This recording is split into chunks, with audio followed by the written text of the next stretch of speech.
Na tuningovom zraze automobilov sa znovu stala tragédia. Možno si spomeniete, že v lani si tam adeptka na titul Miss Tuning pomýlila brzdu a plyn a v plnej rýchlosti vletela autom do davu. Dnes iba pár metrov od trate zrazil mladík dve dievčatá.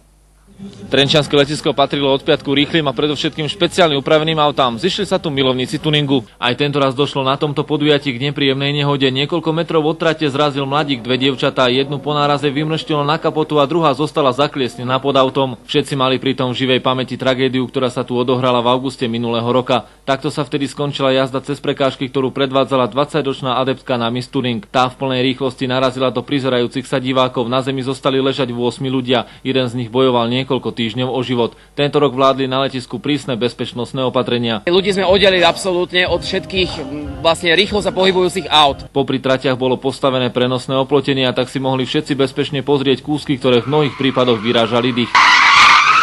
Divákov do varu neprivádza len obľúbený šprint či slalom, ale predovšetkým nablískané autá. Okolo 2,5 tisíca aut. Toto auto jeho majiteľ prerábal celé 2 roky, venoval mu všetok čas a peniaze. Sú ľudia, ktorí kúpia auto, poviem príklad, za 50 000 korún a sú schopní v ňom utopiť 500 000. Človek sa s tým narodí. To tak nejak nic neuspokojuje. Absolútnym vrcholom bola ukážka aparatúry. Pozeráte sa na hotovú lahôdku, ktorá stala viac než 250 000. Váži asi 150 kg. Milovníci tuningu sa jednoducho nezaprú, ich autá sú pre nich všetkým. Pre televíziu Joj Pavol Čertík.